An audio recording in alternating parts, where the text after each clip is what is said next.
kienet ir-reazzjoni tiegħu dakinhar? Ir-reazzjoni tiegħu għall-proposta tagħna kienet pożittiva ħafna. Jien kont qiegħed mal-kumpanija tagħna dajwu kumpanija Kanadiża. Nisqal li konna kuntenti ħafna bir-reazzjoni tiegħu, offrejnilu illi nibnu l-impjant. Ġibt il-kuntratturi miegħu u warejtu kif ser nibniha.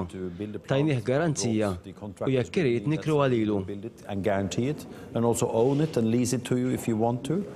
Il-Prim Ministru assigurana li l-Ena Malta ser tagħti l-aqwa attenzjoni li kellna. Għamilna xhur sħaħ nevalwaw il-proposta. Ena Malta ħadmet sew magħna. U dik l-ewwel laqgħa kienet pożittiva ħafna.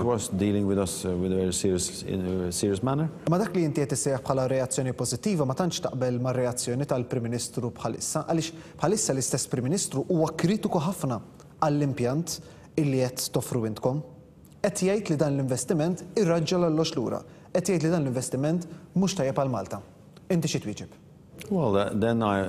Forsi aħna minna xogħolna ħażin li medukajniex lill konsulenti tal-Prim Ministru sew, għaliex huma jridu jissostanzjaw dak li hu ħażin għal Malta. Issa jekk hu ħażin għal Malta li jkollok kontijiet ta' dawl irħas u power station li tħammeġ inqas, jien ma nafx. Imma nistqar li dawk iż-żewġ affarijiet huma tajbin ħafna għal Malta. Like a train in a tunnel, whether we like it or not, I'd say that those two things are pretty good for Malta. Imma x'għamel il-Prim Ministru f'dawn it-18-il xahar? Kelmek, tkellimtu, kien hemm xi forma ta' kuntatt? Le ma smajtx xejn minn għandu. Kont qed tistenna reazzjoni f'dawn it-18-il xahar? I am not quite familiar with whether Jien ma tantx familjari mal-mod li bih il-Gvern imexxi l-qasam tal-enerġija. What I do know Li nafu huwa li evalwajna l-proposta. L-Ena Malta evalwata. Għamilna proposta l pass ieħor u dik naħseb li telat fuq għand il-Gvern. Issa qed nistenna risposta minn għandhom. gone upstairs to the government and we're waiting for their reply.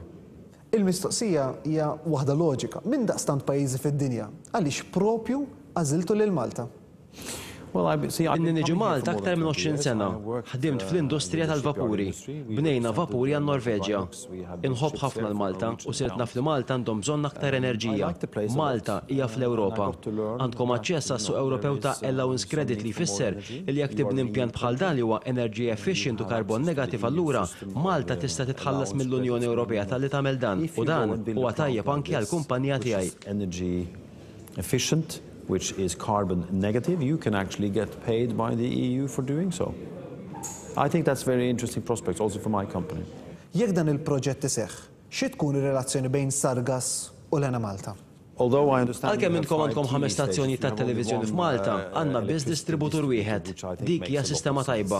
Għalkemm il-monopolju għal dawk li jipproduċu l-enerġija spiċċa li jkollok li l-Ena Malta li toppera l-enerġija u tqassam ma tagħmel ħafna sens. Aħna naħdmu magħhom, nagħmlu l-proġett magħhom, nistennew li huma joperaw l-impjant. Aħna nikkumplementaw dik l-operazzjoni u mbagħad inkunu partners fl-industrija. We could complement that operation if they wanted to, and they would effectively be our partner in this deal.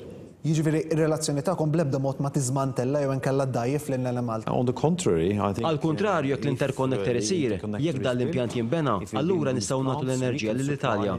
Bekk nagħmlu lil Malta eċċellenti f'dan il-qasam. Ma taħsibx li kieku l-impjant ta' Sargas u l-impjant tal-BWSC ikollhom jaħdmu at-their full capacity, Malta, pajjiżna, ikollu aktar enerġija milli fil-fatt għandu bżonn? In the short term, fl-immedjat għandek raġun, imma jekk tħares fit-tul meta l-prezzijiet tal-enerġija jkun irħas l-istatistika turi li l-konsum tal-enerġija jiżdied. Jiena nemmen li dak huwa l-bażi tal-industrija tkun kompetittiva li tista' tiġbed lejn Malta prezzijiet irħas tad-dawl. Noħolqu impjiegi ġodda, industrija ġdida. Allura l-ammont ta' l-enerġija żejda jkun jista' jitqassam aħjar u jekk ikun hemm iżejjed hawn fejn jidħol l-interconnector. Hija idea tajba li nesportaw l-enerġija lejn l-Italja.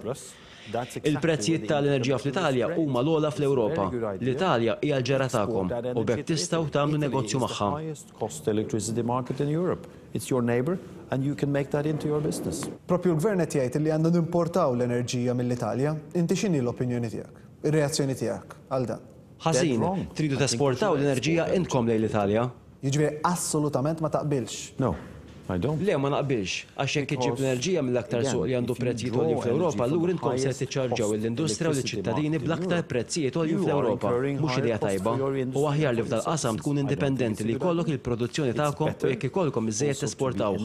Dan huwa deal aħjar għal kulħadd. Domestic production. If you have a surplus, then you export it. Much better deal for everyone. X'tista' tgħidilna dwar il-prezzijiet li qed toffri Sargas f'każ li l-impjant tagħhom fis-sena 2016 jibda jaħdem? Well, the estimations L-estimi li għamilna juru li nistgħu innaqsu l-kontijiet drastikament. Qed tagħti din il-garanzija? I would guarantee that, yes. Hija kwistjoni ta' short term, long term? That depends on what Dak jiddependi mill-gvern xi jkun irid, skont xi jrid. Jekk irid imur għal 5 snin jew 10 snin jew 15, madankollu b'dat tip ta' fuel nistgħu nħarsu fit-tul bħal ngħidu aħna 20 sena u anke iktar. U xi prezzijiet qed tisma'? Skont l-estimi li għamilna f'Mejju li għadda l-ispiża biex nipproduċu l-enerġija huwa bejn 7 u 8 ċenteżmi għal kull kilowatt hour. Dan ma jinkludix il-prezzijiet tal-Ena Malta biex tqassam l-elettriku. Dak irid jitqies separatament iżda xorta waħda jibqa' irħas indubjament. That does not include the Ena Malta grid distribution cost, okay? That would come on top of it. But it's still a very sharp number by any standards. Very sharp number. Fl-aħħar 18-il xahar ma smajna xejn, ma ġara xejn. L-offerta tagħkom għadha valida? L-offerta tagħna illi nagħmlu dan għadha valida. Smajna mill-partners tagħna Essensi u Daewoo li huma preparati li jkunu hawn biex jibdu l-impjant, imexxuh u anke jkruh. Allura iva, l-offerta tagħna għadha valida. Xi jkunu l-prezzijiet dakinhar ma nistax nagħtu garanzija x'il-prezzijiet tal-fuel u żejt jiċċaqalqu. What the numbers are that fine day when the government decides to engage, I cannot guarantee because fuel prices and all prices are going up and down, obviously. X'tista' tgħidilna dwar il-partners tiegħek, il-kredibilità tagħhom, dawk li qed ikunu miegħek biex jagħmlu dan il-proġett realtà? I'm very proud to have Gburi bihom, għandna ftehim mal-Essensi li huma kontratturi Kanadiżi li ħadmu 30,000 persuna u jagħmlu mal-15 biljun dollaru f'beħ kull sena. Preżenti fi 80 pajjiż madwar id-dinja. Bnew parti mill-ajruport tagħkom. DSME huma ġganti oħra fl-inġinerija marittima. Dawn huma t-tieni l-akbar kumpanija fid-dinja. 10 biljun dollaru ta' beħ kull sena. Dawn l-ġganti li qed jaħdmu magħna. Dawn ħallsu għat-teknoloġija tagħna u dawn li ser jibnu l-impjant. Working with us and they have taken a license and paid for our technology. And they are the ones that we build the plants. Mr. Fleisher, iddiskutejt il-proposta tiegħek mal-oppożizzjoni? I have been contacted by Ġejt ikkuntattjat minn rappreżentanti tal-oppożizzjoni u staqsew l-istess mistoqsijiet li għamilt int. Ħadu interess fina ħafna u xejn aktar minn hekk. But nothing more than that. X'inhuma l-effetti tal-proposta tiegħek fuq l-ambjent ta' pajjiżna? I mean, if you build Jekk tibni dal-impjant il-pajjiż ikun l-unika single carbon negative country in Europe, bekk ikolkom negative carbon footprint. Dal-impjant inaqqas il-karbon mill-atmosfera jħallih fl-art. Żgur li jsolvilkom il-problemi ambjentali li għandu l-pajjiż u li tagħhom ser timmultakom l-Unjoni Ewropea. Mis-sena 2013 ser jibda jkun hemm multi għal kull tunnellata CO2 li toħroġ, trid jew ma tridx, u dan kollu ser jissolva. Allura ser tħalli impatt pożittiv ħafna. Problems going forward which the EU is going to impose. Starting 2013, there is a penalty for every ton of CO2 going out, whether we like it or not. And it will all be solved. So it's a very good impact. U ser jiġri minn dak lex kollu li ser joħroġ mill-impjanti li qed tipproponi inti? Well, that depends on the size. Jiddependi mid-daqs iżda ser ikun hemm 20,000 ta' tunnellati ta' rmiet li ser toħroġ. Imma dak ser jiġi esportat. Dak jitħallat mal-konkritu jkun carbon negative concrete. Which is again a very big issue. Concrete or cement industry is the single largest contributor per dollar to CO2 emissions. I mean, higher than power plants, higher than anything else. So the CO2, the cement industry is ready to buy that ash from us. Qed tgħidu li l-impjant tagħkom jaħdem dak li jseħħ bħala il-biopaste. X'inhu dan il-biopaste u min xiex huwa magħmul dan il-biopaste? Biopaste huwa taħlita ta' fossil fuel faħam jista' jkun żejt petrochemical waste fil-proposta tagħna huwa biomass għaliex dan ser jitħallat mal-għadam ta' żebbuġa. Dan jista' jinxtara mill-pajjiżi ġirien ta' Malta bħal Greċja, l-Italja, Spanja u anke l-Portugal. In our proposal, consisting of the residual product from olive oil production, meaning the kernels and the skin of the olive, which is a perfect biofuel, which can be purchased nearby. I mean, Greece, Italy, several of these countries, Spain, Portugal, are selling this commodity in a large scale. And we can ship it in here, and it's perfect biomass to go. Up to 30% of the fuel will be this biomass. Imma biex taħdem din il-power station hemm bżonn il-faħam. Iva, għandna bżonn il-faħam.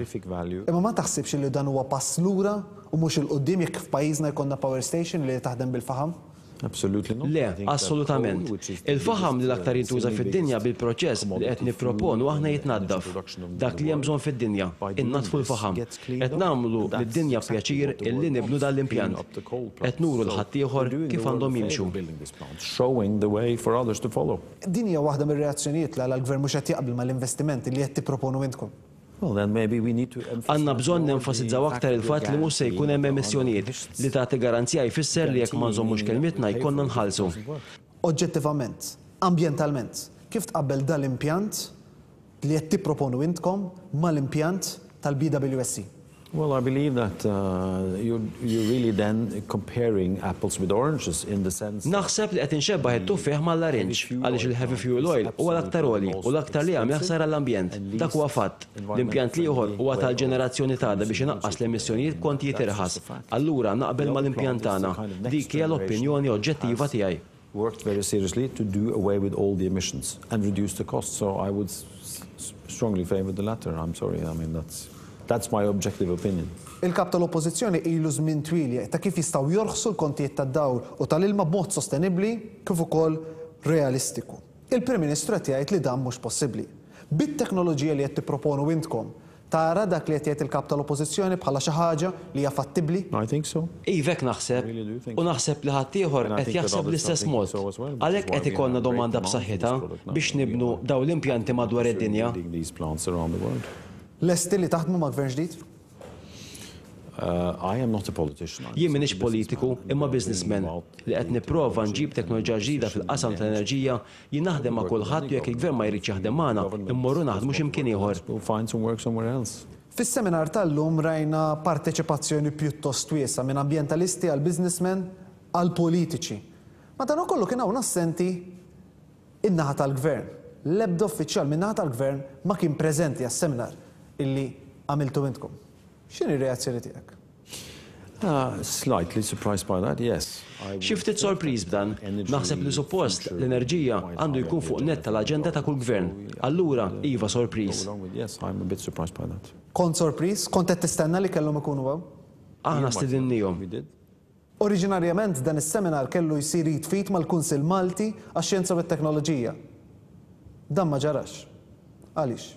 Something happened. Ġara xi ħaġa u ma nistax ngħidlek x'inhi. Imma jien kuntent li ħadd ieħor ġie.